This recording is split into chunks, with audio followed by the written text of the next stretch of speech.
Another polo shirt na naman ang natapos natin today.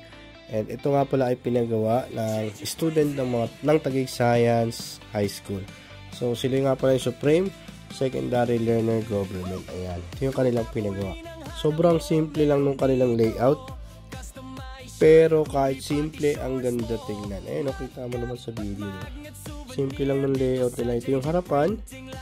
And ito yung likuran. Ayan. Ganito siya kapag nakaharap. And ganito naman siya kapag nakatalikod. Sila nga pala yung nag-layout yan. Tayo nila yung nag-arrange. Pero yung layout, yung concept sa kanila galing yan. Ang ganda, diba? Simple lang yung nakalagay, oh. Walang masyadong details. Abstracts lang, shapes. Pero ang ganda ng output. Ang galing mo nag-isip ng design nila na to. Yun, ang ganda, oh. Kitang-kita mo, diba? Simple, pero ang ganda. Yan. Shapes lang ang ginamit. And combination ng colors. Ang combination ng colors din ito, ang ganda-ganda. Tingnan mo naman, oh. Ang ginamit na kulay nila dito is white, green, and yellow, tsati orange. Ayan, ang ganda. Solid na solid.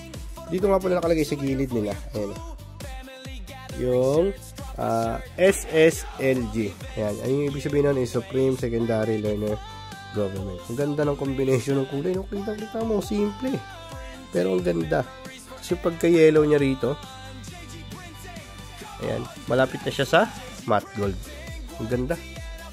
Simpleng-simple lang siya tingnan, pero ang angas. Yun. Sa nag-layout nito, grabe ang galing. Ang galing ng isip mo. Ang ganda ng combination na nagawa mo. Yan. Nga pala na, ito ay mayroon ulit. Yan, knitted collar. Yan. Para sa akin talaga, the best gamitin yung knitted collar. Ang ganda niya tingnan. Compare sa self fabric na collar. Kasi ang tigas niya eh. Ang tigas niya eh. Hindi mo siya matutupi ng ganito. Hindi mo siya mapupull ng paganyan. Pwede mo, or gusto mo isagad na extend ng ganyan. Paliitin mo ng ganyan. Yung kasi pag ganyan self fabric, yung may pelon, matigas siya, hindi mo magaganito. Para sa akin na naman. So meron din namang iba na gusto yung gano'n. Kasi para fix nakaplat na gano'n. May iba na gusto yung gano'n eh. Hindi lahat talaga pare-pareho ng gusto. So yun nga. Meron din siyang cups. Ayan. Meron din siyang cups. Ang ganda ng pagkaka-top stitch natin dyan. And syempre sa shoulder attachment, meron din siyang top stitch yan. Para sa mas matibay na shoulder. Yan, pag meron kasing ganyan, dagdag tibay yan. Wash and wear ka dyan, hindi ka agad bibigay yan. Siyempre, hindi lang dapat dyan yung maganda yung tahi. Dapat yung sa loob, diba? Dapat yung loob, maganda rin ang pagkakatahi. Ayan, kita mo? Sobrang sinsin ng tahi yan. Sobrang sinsin yan magtahi. Diba?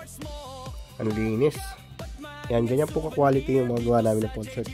Kaya kung mapapansin nyo po na ang dami na yung video and pictures ng mga polo shirt.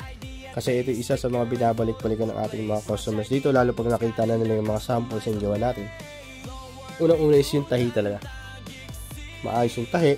Siyempre pag maayos ang tahi, matibay ang inyong damit. And tingnan mo naman. Ang elegant tingnan. Pag suot mo yan, ang ganda-ganda tingnan. So yun, isa yun sa mga binabalikan sa atin. And syempre kasi tayo, meron tayong pre-layout pagdating sa mga full sublimation natin na items.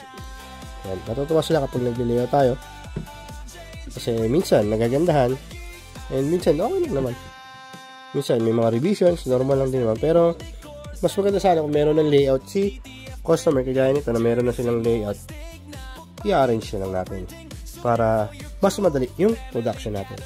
So yan, ito yung harap niya, ito yung likod, and ito po yung mga iba. Yan, dami yan eh. Ang ganda, di ba?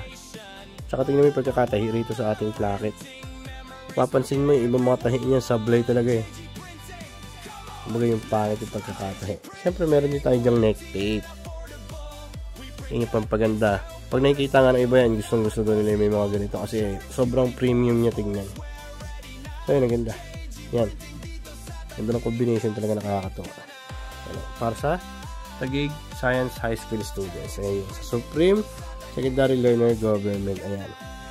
Tapos na po ang inyong polo shirt. So para po sa mga gusto magpagawa ng katulad nitong polo shirt na ito, para sa inyong uniform, sa opisina, corporate, sa mga events, at saka sa pang giveaway, pwede nyo po ako message or ang aming Facebook page. Lalagay ko po sa description ng video nito kung saan nyo po kami pwedeng makakontak. So para po sa mga schools, sa mga students, ayan, mas mababa po ang binibigay namin presyo pagka mga students compare sa mga pang-uniform ng corporate. Binibigyan po namin ng discounts and freebies ang mga students. Ayan. So, yun, message nyo naman po kami. Antayin namin ang message nyo. Thank you!